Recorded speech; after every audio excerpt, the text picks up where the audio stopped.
കൃഷ്ണഗാഥ സീരിയലിൻ്റെ ലേറ്റസ്റ്റ് എപ്പിസോഡിൻ്റെ റിവ്യൂയിലേക്ക് എല്ലാവർക്കും സ്വാഗതം.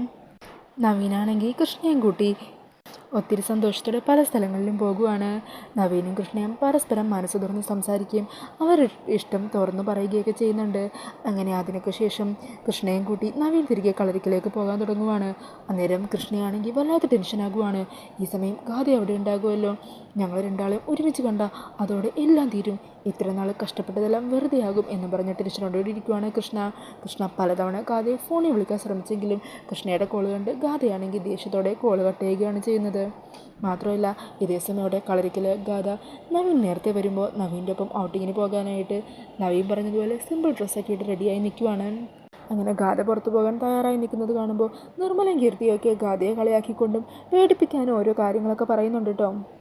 അന്നേരം ഗാഥ അവരോടൊക്കെ പറയുന്നുണ്ട്, നിങ്ങൾക്ക് ഞാനും നവീനും കൂടി സന്തോഷിക്കുന്നതിൻ്റെ അസൂയാണ്, നിങ്ങളുടെ മോൾക്ക് നവീനെ കിട്ടാത്തതിൻ്റെ നല്ല ദേഷ്യം എന്നോടുണ്ടല്ലോ, അപ്പോൾ ഇതുപോലെ പലതും പറയും. ഇനിയും നിങ്ങളുടെ വാക്കൊക്കെ കേട്ട് മനസ്സ് കലങ്ങിയിരിക്കാനേ ഈ ഗാഥ ശ്രീനിവാസ് ഉദ്ദേശിച്ചിട്ടില്ല. അന്നേരം നിർമ്മല പറയണേണ്, എടി ഗാഥ, നീയും നിൻ്റെ അമ്മയും കൂടി കളരിക്കൽ നടത്തുന്ന നാടകം ഞങ്ങളെ കൊണ്ട് പിടിക്കാനാവില്ലെന്നോ?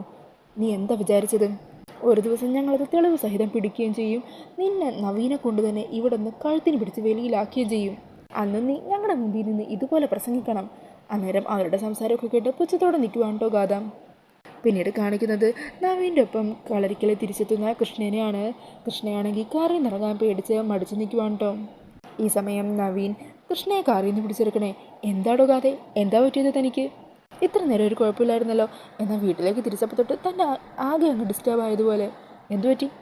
ഇത്ര നേരം പുറത്ത് എന്നോടൊപ്പം എങ്ങനെയാണോ ഉണ്ടായത് അതുപോലെ തന്നെ ഇനിയും പെരുമാറിയാൽ മതി കേട്ടല്ലോ. അങ്ങനെ പറഞ്ഞ് കൃഷ്ണയെ ഇങ്ങനെ കയ്യിൽ പിടിച്ച് നിർബന്ധിച്ച് അകത്തേക്ക് വിളിക്കുവാണ് കേട്ടോ നവീൻ. ഈ സമയം പെട്ടെന്ന് നവീൻ വന്നത് കാണുമ്പോൾ പുറത്തേക്ക് പോകാൻ റെഡിയായി വരുന്ന ഗാഥ ആ കാഴ്ച കണ്ട് ഞെട്ടിത്തരിക്കുവാണ്.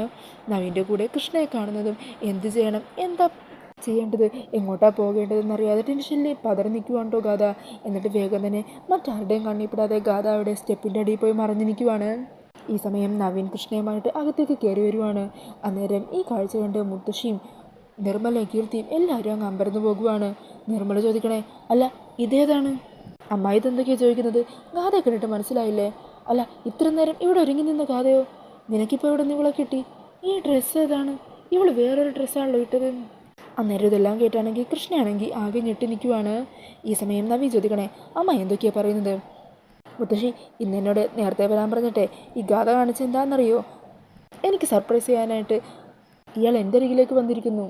അങ്ങനെ നവീൻ്റെ സംസാരത്തിൽ നിന്നും നിർമ്മലക്കും കീർത്തിക്കും രണ്ട് ഉള്ളെന്നുള്ള കാര്യം നല്ലപോലെ ഉറപ്പാകുവാണ്. അന്നേരം നിർമ്മല പറയണേ, എടാ നീ എന്തൊക്കെയാണ് പറയുന്നത്? ഇത്രയും നേരം ഗാഥ ഇവിടെ ഉണ്ടായിരുന്നു, നിൻ്റെ ഒപ്പം വരാനായിട്ട് അവൾ ഒരുങ്ങി നിൽക്കുമായിരുന്നു. ഇപ്പോൾ എൻ്റെ ഉദയേട്ടൻ പറഞ്ഞതിലെ കാര്യം എന്താണെന്ന് അമ്മക്ക് മനസ്സിലായില്ലേ? ഇവിടെ രണ്ട് ഗാഥയുണ്ട്. അമ്മായി വീണ്ടും തുടങ്ങിയോ? അന്നേരം നിർമ്മല പറയണേ, എടാ മോനെ, നിനക്ക് അബദ്ധം പറ്റിയതാ, ഇവൾ ഒരാളല്ല 2 പേരുണ്ടെന്നുള്ള കാര്യം ഞാൻ ഉദയേട്ടനൊക്കെ പറഞ്ഞതല്ലേ, നീ കേട്ടില്ലല്ലോ? അന്നേരം നവീൻ പൊട്ടിത്തെറിക്കണേ, അമ്മായി ഒന്ന് നിർത്തുന്നുണ്ടോ?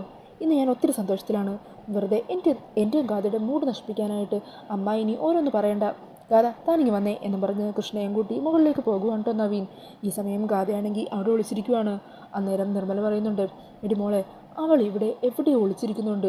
ഒരുത്തി ഇപ്പോൾ നവീൻ്റെ ഒപ്പം മുകളിലേക്ക് പോയി, മറ്റവൾ ഇവിടെ എവിടെയെങ്കിലും തന്നെ ഉണ്ടാവും. അവളെ കൈയോടെ പിടിച്ചു കഴിഞ്ഞ് 2 ഗാഥകളെയും ഈ വീട്ടിലുള്ള എല്ലാവർക്കും മുമ്പിൽ വെച്ച് നിർത്തണം, അതോടെ അവളുമാരുടെ നാടകം കളി പൊളിയും. അങ്ങനെ പറഞ്ഞ് അവിടെ എല്ലാം ഗാഥയെ തിരക്കി നടക്കുവാണ് കേട്ടോ നിർമ്മലയും കീർത്തിയുമൊക്കെ. അപ്പോൾ ഇത്തവണ ഗാഥക്ക് പിടിക്കുകയോ? ഗാഥയുടെയും കൃഷ്ണയുടെയും കള്ളക്കളി വീട്ടിലുള്ള എല്ലാവരും അറിയുമോ? അപ്പോൾ അതൊക്കെ അറിയാനായിട്ട് നമുക്ക് നാളത്തെ എപ്പിസോഡിനായിട്ട് കാത്തിരിക്കാം. ഈ ഒരു പ്രൊമോ റിവ്യൂ ഇഷ്ടമായിട്ടുണ്ടെങ്കിൽ മറക്കാതെ വീഡിയോ ഒന്ന് ലൈക്ക് ചെയ്യണേ. ഇതുപോലുള്ള കൂടുതൽ റിവ്യൂസിനായിട്ട് ഈ ചാനലൊന്ന് സബ്സ്ക്രൈബ് ചെയ്തും കൂടി സപ്പോർട്ട് ചെയ്യണേ. താങ്ക്